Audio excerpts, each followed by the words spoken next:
Ciclo especial de audios de Cristo para todas las naciones Uruguay. Tercera entrega, parte 1. ¿Quién es Jesús?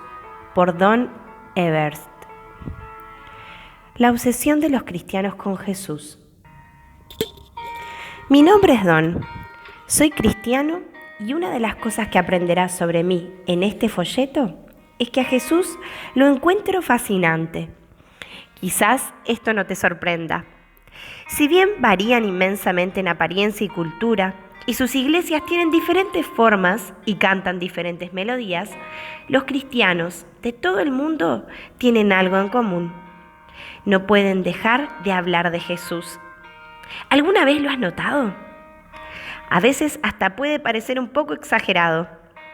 ¿Alguna vez has hecho un viaje en avión sentado junto a alguien que solo quería hablar de Jesús todo el tiempo? ¿O no has abierto la puerta de tu casa porque sabías que quien llamaba quería hablar contigo sobre un tal Jesús? Una vez, durante el mensaje para niños en la iglesia, el pastor le pregunta a los niños: ¿qué es algo pequeño y marrón que vive en el jardín y que come nueces? Un niño pequeño levanta la mano y dice: me parece que es una ardilla, pero mejor voy a decir que es Jesús. Seamos honestos, no solo los niños son así, los adultos también lo somos. Todo tiene que ver con Jesús. Desde el principio. Pero esto no es algo nuevo. La iglesia siempre ha estado formada por personas inmersas en Jesús. Y desde un principio, sus conversaciones, sus cartas, sus sermones, sus cantos estaban saturados de su nombre y sus comunidades estaban obsesionadas con las historias de su vida. Es que, a pesar de su corta vida, Jesús causó una gran impresión. Esto bien podría ser el mayor eufemismo de los últimos 2 milenios. Por lo que sabemos, Jesús llevó una vida mayormente tranquila hasta sus 30 años. Luego fue bautizado por su primo Juan en el río Jordán, comenzando así su breve ministerio de alrededor de 3 años. Desde entonces, la humanidad no ha dejado de hablar de ese joven. Desde el comienzo, las personas se quedaban anonadadas ante Jesús. Veamos algunas líneas tomadas de los primeros relatos sobre su obra. Y esos hombres se quedaron asombrados y decían: ¿qué clase de hombre es este? Mateo 8:27. Y la gente se asombraba y decía: nunca se ha visto nada igual en Israel. Mateo 9:33. Toda la gente estaba atónita. Mateo 12:23. Se quedaron muy sorprendidos. Mateo 19:25. Se quedaron asombrados y glorificando a Dios al tiempo que decían: nunca hemos visto nada parecido. Marcos 2:12. Y la gente se quedó llena de asombro.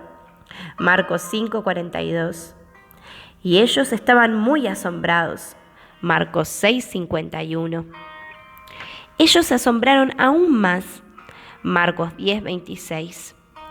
Estaban asombrados y lo seguían con miedo. Marcos 10:32. Pilato estaba asombrado. Marcos 15:5. Y todos se admiraban de la grandeza de Dios. Lucas 9:43. Todos estaban admirados y alababan a Dios, y llenos de temor decían: hoy hemos visto maravillas. Lucas 5:26. Hoy hemos visto maravillas. Y eso no había sido más que una pequeña muestra. Donde quiera que Jesús iba, las personas quedaban sorprendidas. Y esto es algo digno de ser tomado en cuenta, algo a lo que vale la pena prestarle atención.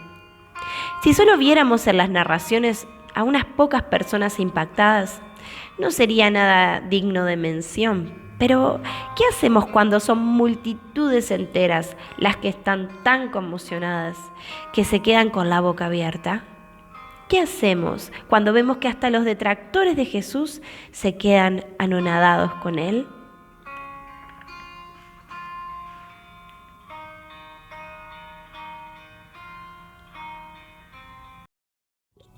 Ciclo especial de audios de Cristo para todas las naciones en Uruguay. Tercera entrega, parte 2. ¿Quién es Jesús? Por Don Everts. ¿Qué clase de hombre? Consideremos el último versículo antes citado. Todos estaban admirados y alababan a Dios, y llenos de temor decían: hoy hemos visto maravillas. Lucas 5:26. Analizando el capítulo 5 de Lucas para ver el contexto, vemos que había sido un día bastante típico para Jesús. Todo el día había estado enseñando en una casa atestada con sus discípulos, muchos curiosos y una pandilla de enemigos que buscaban lo mínimo para criticarlo. Ese día Jesús sanó a un hombre, perdonó pecados y respondió a críticas directas por sanar y perdonar. Un día típico de Jesús. El tipo de día sobre el cual estamos acostumbrados a leer. Pero al final de ese día se nos dice que todos estaban admirados y alababan a Dios, y llenos de temor decían: hoy hemos visto maravillas. Me empieza a gustar este pequeño versículo de Lucas 5. Es una frase completa e intrigante. ¿Qué significa, por ejemplo, que todos estaban admirados? El énfasis de Lucas en todos incluye también a los enemigos que habían ido con la finalidad de encontrar algo para criticar a Jesús. Algo así como si un periodista de un partido político asistiera a la convención del partido político opositor en busca de alguna noticia jugosa y quedara completamente atraído y atrapado por lo que allí estaba pasando. Si bien es muy difícil que algo así suceda en nuestro medio, precisamente eso fue lo que le sucedió a los enemigos de Jesús, luego de pasar un día con él. ¿Cómo pudo ser? ¿Qué tenía Jesús que los tomó tan de sorpresa, que su postura rígida y defensiva y el propósito determinado con el que habían ido a verlo simplemente se desvanecieron en admiración? Lucas también nos dice que ellos glorificaron a Dios y que estaban llenos de temor, todo al mismo tiempo. Al mismo tiempo. Nuevamente, ¿qué tenía Jesús que los hizo adorar a Dios y estar llenos de temor? ¿Y qué los hizo sentarse luego a charlar sobre las cosas extrañas que habían visto ese día? ¿Qué clase de hombre evocaría tal tipo de respuesta en las personas? Nunca he conocido a alguien así. Conocí a algunas personas interesantes, pero lo más cerca que he estado de experimentar algo así fue la primera vez que me encontré cara a cara con un alce. En serio, estaba con unos amigos en un apartamento cerca de las montañas, cuando de repente sentí una especie de presencia. Levanté la vista y me di cuenta que los demás también habían hecho lo mismo. Y cuando todos volvimos la cabeza hacia la puerta corrediza de vidrio, desde donde nos miraba fijo, vimos a un alce enorme. Aquí debo hacer una aclaración acerca de los alces. Los alces son animales grandes, muy grandes. En las fotos, que nunca le hacen justicia, parecen caballos grandes con extrañas astas planas. Pero realmente, cuando ves un alce de cerca, y especialmente si está del otro lado de la puerta corrediza del apartamento del primer piso, te das cuenta de cuán inmensamente gigantes son estos animales. Este alce, por ejemplo, era tan grande que sus patas estaban paradas en el suelo debajo de nuestro balcón. Pero aún así era lo suficientemente alto y largo como para tener la cabeza y los tremendos cuernos frente a nuestra puerta corrediza de vidrio. Esa presencia serena y enorme simplemente se apoderó de la habitación y quedamos cautivados por el asombro. Nadie pidió permiso para detener nuestro estudio bíblico, nadie preguntó qué hacer, nadie usó el descanso para ir al baño. Estábamos embelesados por el tamaño y por la presencia de esa criatura. Todos estaban admirados, escribió Lucas. Lo entiendo bien, lo he experimentado con un alce. Y también entiendo lo que es estar lleno de alabanza y de miedo a la vez. Realmente quedamos impresionados por ese alce. Mira sus fosas nasales, fíjate cuán largo es su cuello. ¿Qué son esas enormes cosas planas que lleva por cuernos?, decíamos. Y cuando resopló por la nariz e hizo un movimiento rápido, todos saltamos asustados. Siento como que saboreé un poco lo que Lucas describió. Estaban alabando a Dios, pero llenos de miedo. Y creo que sé por qué después se dijeron el uno al otro: hoy hemos visto maravillas.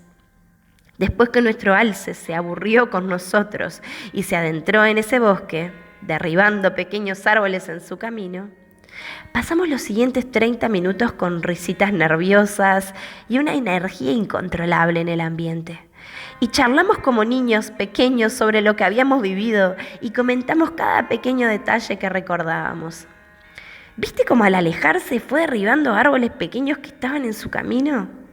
¿Te diste cuenta de lo largo que eran sus patas y su cola? Podría haber pasado por debajo de él. No puedo creer lo que acabamos de ver.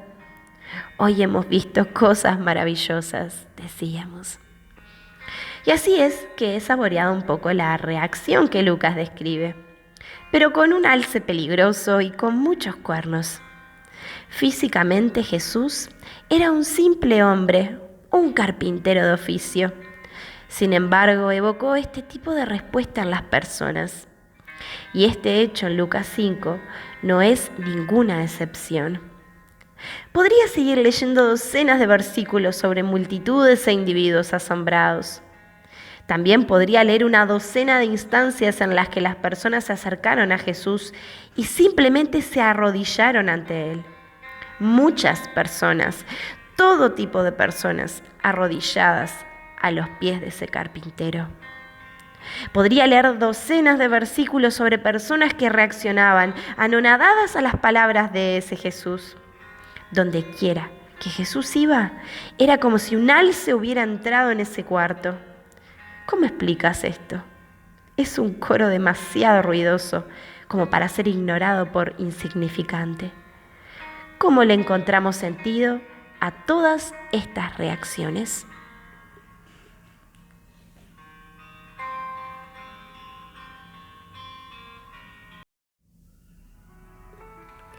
Ciclo especial de audios de Cristo para todas las naciones, Uruguay. Tercera entrega, parte 3. ¿Quién es Jesús? Por Don Everts. Opción 1. Relatos no confiables. Una opción que se abre ante nosotros es que los evangelios, de los cuales se han tomado todos estos registros sobre Jesús, no sean confiables. Entonces, ¿cómo explicamos la forma en que Jesús afectó a las personas durante tanto tiempo y las sigue afectando? De la misma manera en que explicamos que Superman vuela, es un invento, un libro de historias, y no es una fuente confiable. Personalmente, no encuentro que esa sea una explicación convincente. Lee Josefo, Tácito, Suetonio u otros relatos históricos del periodo discutido y encontrarás una concordancia simple y clara sobre los lugares, personas, líderes, partidos políticos y eventos históricos que mencionan a Jesús. Estos eventos no tienen lugar en la Atlantis o en algún otro planeta, sino en Palestina. Los años, las fechas y los nombres son todos explícitos, todos claros, y todos están de acuerdo con lo que otras historias nos dicen sobre los tiempos. Así que no es un libro simple de historietas. Como dice N.T. Wright, un experto en el judaísmo de este periodo de la historia, el retrato de Jesús que encontramos en todos los evangelios canónicos tienen sentido dentro del mundo de Palestina en los años 20 y 30 del primer siglo. Sobre todo, tienen un sentido coherente en sí mismo. El Jesús que emerge es completamente creíble como una figura de la historia. Por lo tanto, encuentro pocas razones históricas para dudar de los evangelios. Hay buenas razones para suponer que el evangelio que leemos hoy es el mismo que cuando fue escrito en papiro. Nadie lo ha alterado. En el estudio de los textos y la transmisión textual, estos libros tienen el pedigrí más fuerte de todos los escritos de la historia de la humanidad. Por ejemplo, y a modo de comparación, tomemos el libro escrito originalmente por Heródoto, entre el 400 y 500 a.C. La copia más antigua del manuscrito que aún existe y que hoy en día cualquiera puede subir a un avión e ir a verlo, fue creada en el año 900 después de Cristo. De esas primeras copias hay solamente 8 en existencia. A pesar de haber un lapso de 1300 años entre la escritura original y la copia más antigua que aún existe, los historiadores y críticos no dudan de la autenticidad de las copias de Heródoto que tenemos hoy, ¿verdad? Lo mismo es cierto para muchos otros libros antiguos. Tenemos, por ejemplo, 8 copias del manuscrito de Tucídides, que data del 1300 antes, después de que el original fuera escrito. Y si quisiéramos, podríamos ir a ver 9 o 10 de las copias más antiguas de la Guerra de las Galias, de César, que datan de alrededor de 900 años desde que fue escrita la original. ¿Y el Nuevo Testamento entonces? ¿Los Evangelios?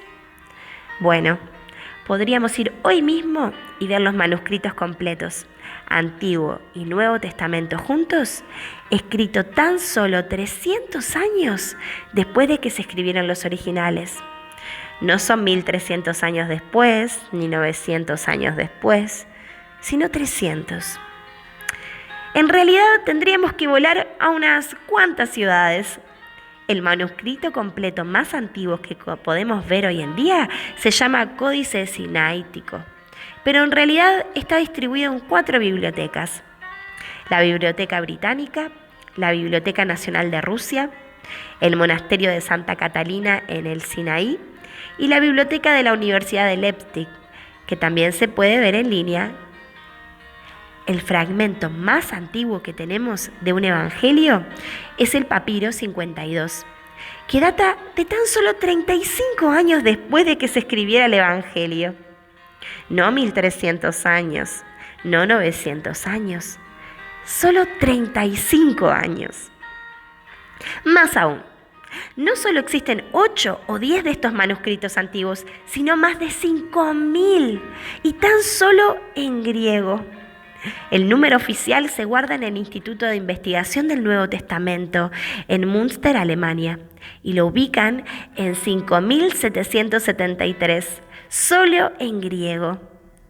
Son tantos papiros como códices y muchos de esos son fragmentarios, pero el manuscrito griego promedio del Nuevo Testamento tiene más de 450 páginas recopiladas. El crítico de texto F.J.A. Hort observó: en la variedad y plenitud de la evidencia en la que descansan los textos del Nuevo Testamento, se mantienen absolutamente y sin duda alguna a la cabeza entre los antiguos escritos en prosa. Aun si las 20.000 copias originales del manuscrito del Nuevo Testamento que tenemos en varios idiomas, más de 2.6 millones de páginas de textos preservados, se perdieran todas, tendríamos una copia exacta del Nuevo Testamento debido a que con mucha frecuencia los primeros escritores cristianos citaban en sus propios escritos los Evangelios y otros libros del Nuevo Testamento, netamente registrados en cartas. Hasta la fecha hemos descubierto más de 1 millón de citas del Nuevo Testamento en otros documentos antiguos, en cartas, de los cuales podríamos reconstruir prácticamente todo el Nuevo Testamento. Y también tomemos en cuenta que los primeros escribas cristianos, quienes copiaron tales manuscritos de los originales, tenían un nivel extremadamente alto de organización y sofisticación. Desde el principio, los cristianos eran conocidos como personas muy estudiosas, y de hecho esto es parte de lo que los distinguía de las religiones circundantes en el mundo greco-romano. su prolífica producción de manuscritos y su compromiso con un cuerpo autoritario de escrituras. Teniendo en cuenta todos estos hechos, está claro por qué se ha dicho que textualmente los cristianos tienen una sobreabundancia de riquezas. Por todas estas razones, encuentro pocas razones textuales para dudar que lo que tenemos aquí es lo que escribieron en ese entonces. Ciclo especial de audios de Cristo para todas las naciones en Uruguay. Tercera entrega, parte 4. ¿Quién es Jesús? Por Don Everts. Encuentro pocas razones literarias para dudar de los evangelios. Está escrito como historia, como un registro de los acontecimientos que se describen. Se ha dicho que los autores del Nuevo Testamento escribían con intenciones ocultas y que por ello no podemos confiar en lo que escribieron. Estoy de acuerdo en que escribieron con intenciones ocultas, pero esto solo me hace confiar aún más en lo que escribieron. ¿Por qué? Por sus intenciones. ¿Y cómo podemos saber cuáles fueron sus intenciones? Podemos preguntarles. Si lees el Nuevo Testamento preguntando ¿por qué escribiste?, encontrarás una misma respuesta. Por ejemplo, Juan, el Evangelio de Juan 1, 2 y 3 y Apocalipsis, dice: lo que era el principio, lo que hemos oído, lo que hemos visto con nuestros ojos, lo que hemos contemplado y palparon nuestras manos referente al verbo de vida. Así que lo que hemos visto y oído es lo que les anunciamos a ustedes, para que también ustedes tengan comunión con nosotros.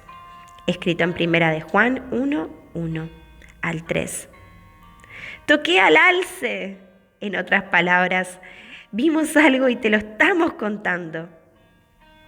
Pedro respalda el Evangelio de Marcos 1 y 2 de Pedro, dice así: porque cuando les hicimos saber que nuestro Señor Jesucristo vendrá con todo su poder, no lo hicimos siguiendo fábulas artificiosas, sino como quienes han visto su majestad con sus propios ojos.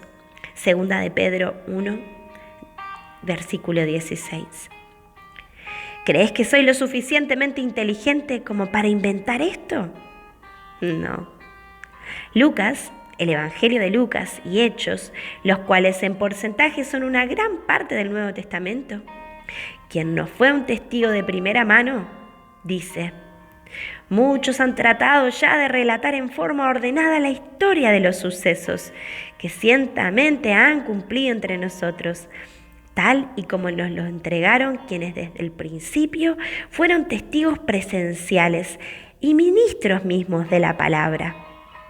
Después de haber investigado con todo sumo cuidado desde su origen, me ha parecido una buena idea escribírtelas por orden para que llegues a conocer bien la verdad de lo que se te ha enseñado. Escrito en Lucas capítulo 1, del versículo 1 al 4. Pablo, 13 libros del Nuevo Testamento, dice así: les he enseñado lo mismo que yo recibí, en 1 Corintios 15, 3. Guarda el buen depósito por el Espíritu Santo que habita en nosotros. Segunda de Timoteo 1, 14. ¿Cómo iban a guardar ese buen depósito? El que les dice: lo que has oído de mí ante muchos testigos, encárgaselo a hombres fieles que sean idóneos para enseñar también a otros. Escrito por Pablo en Segunda de Timoteo 2, 2. Estos autores claramente escribían por algo. Un algo que regía su escritura, que los testigos oculares registraran lo que habían visto y que todos los demás recibieran y transmitieran con precisión sus testimonios, prestando atención extrema a la precisión. Dado que ese era el propósito mayor de la Iglesia, Pablo animó a las iglesias a elegir un cierto tipo de líder, quien, de acuerdo a sus palabras, debía ser apegado a la palabra fiel, tal y como ha sido enseñada, escrito en Tito 1:9.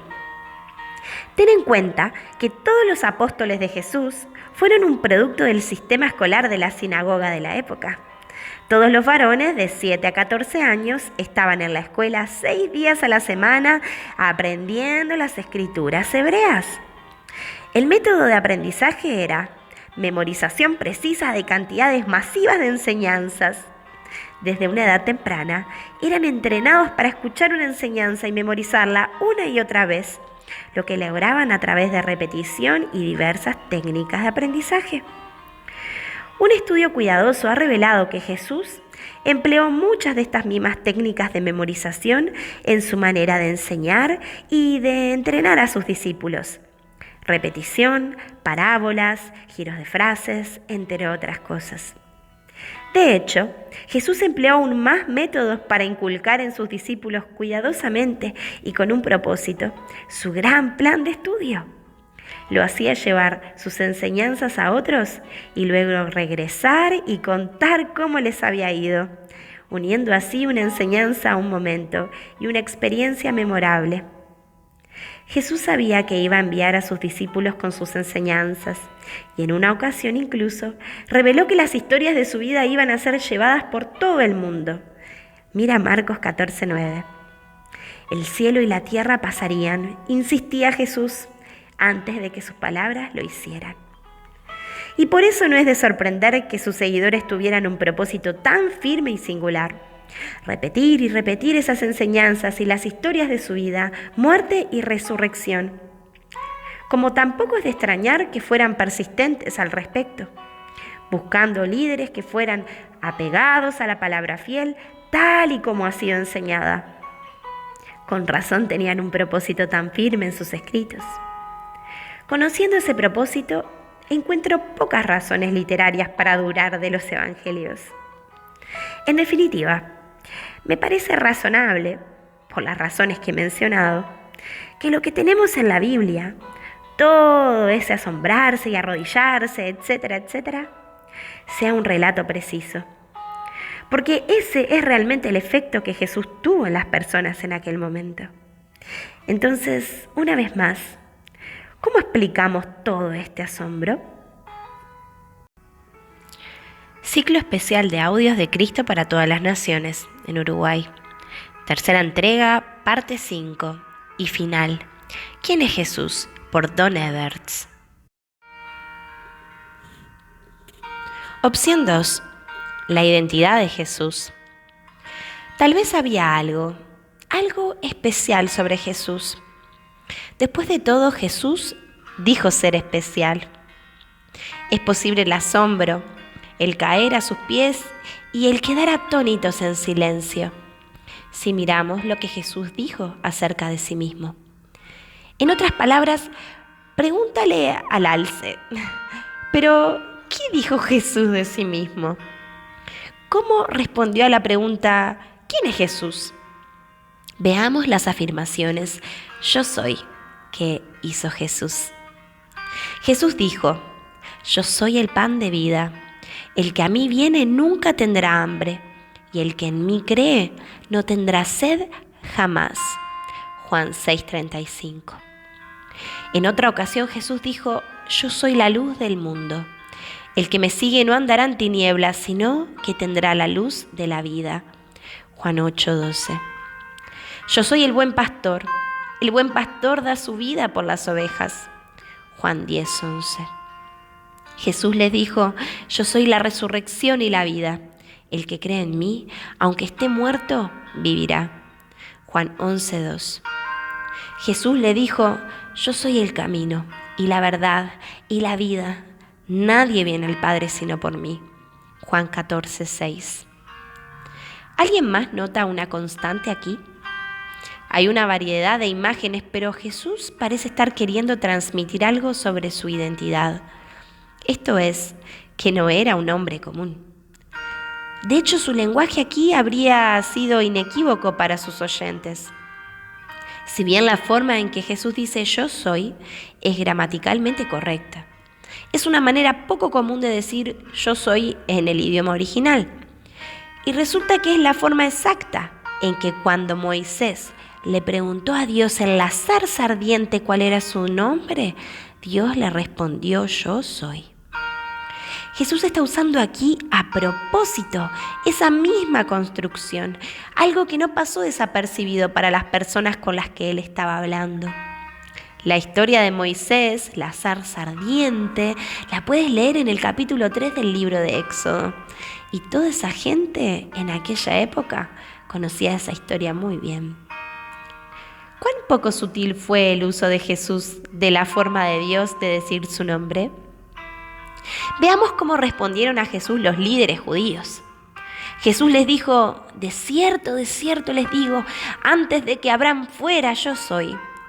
Entonces tomaron piedras para arrojárselas. Juan 8, 58, 59. En última instancia, sus contemporáneos lo matarían por afirmar que era Dios encarnado. Dios hecho hombre, ¡qué escándalo! Toma en cuenta también el hecho que Jesús sanó enfermos, calmó mares tormentosos, exorcizó demonios e incluso resucitó a alguien de entre los muertos. Jesús parecía estar ejerciendo autoridad sobre el mundo físico, el mundo natural y el reino espiritual, incluso la muerte misma. ¿Quién es Jesús? Como lo expresa Pablo, porque en él, Jesús, habita corporalmente toda la plenitud de la deidad. En Colosenses 2:9. Si lo que Jesús dijo de sí mismo, que Él era Dios encarnado, era cierto, entonces eso lo explicaba. No es de extrañar que la gente se maravillara de Él. No es de extrañar que se sintieran atraídos a arrodillarse ante Él. No es de extrañar que sus palabras parecieran tan santas, tan diferentes. No es de extrañar que los autores del Nuevo Testamento escribieran registrando los detalles de su vida, muerte y enseñanzas con tanto cuidado. No es de extrañar que los cristianos, a lo largo de los siglos, hayan estado tan cautivados y obsesionados por Él. No es de extrañar que los cristianos de hoy no puedan dejar de hablar de Él. Entonces, ¿quién es Jesús? La Iglesia cristiana se considera la portadora de la buena nueva, traída en y por Jesús de Nazaret, hace 2022 años. A lo largo de la historia, esta proclamación se transmite y es anunciada nuevamente a cada generación. Yo, Don, tenía 16 años cuando recibí y escuché por primera vez estas buenas nuevas. Había crecido en la iglesia como tantos otros, pero sin saber mucho sobre Jesús. Fue cuando estaba con unos amigos en un campamento, ubicado en un deslumbrante parque canadiense, que sostuve en mis manos el buen depósito sobre el que escribió Pablo en 2 de Timoteo 1:14. Leí eso y comprendí que era cierto, que Jesús venía de Dios. Y al encontrar la respuesta a esa pregunta, ¿quién es Jesús?, mi vida cambió completamente. Fue como si hiciera un ángulo de 45 grados. Sentí un vínculo con Jesús que solo puedo describir inadecuadamente como relación entre comillas. Y esto es casi demasiado cliché como para escribirlo. Esta experiencia no es exclusivamente mía, sino que cada cristiano en este mundo puede contar la suya propia. Napoleón Bonaparte, gran conocido, fundador de un gran imperio, que sabía algo sobre reinos, observó con una humildad impactante y dijo: desafiando el tiempo y el espacio, el alma del hombre con todos sus poderes y facultades se convierte en un anexo al imperio de Cristo. Todos los que sinceramente creen en Él, experimentar ese amor extraordinario y sobrenatural hacia Él, el tiempo, ese gran destructor, no tiene poder para extinguir esa llama sagrada. El tiempo no puede agotar su fuerza ni poner un límite a su alcance. Esto es lo que más me impresiona y a menudo he pensado en ello. Esto es lo que me demuestra de manera convincente la divinidad de Jesucristo. Citado por Henry Prairie London, escritos del propio Napoleón. ¿Quién es Jesús? En última instancia, es una pregunta que cada uno de nosotros debe responder. Yo me encuentro en una larga lista de pastores y de emperadores, santos, pecadores, granjeros, soldados, mendigos, amas de casa, trabajadores, niños y niñas, que pueden responder a esta pregunta de la misma manera. Jesús es el propio Dios que se hizo carne y que vivió entre nosotros.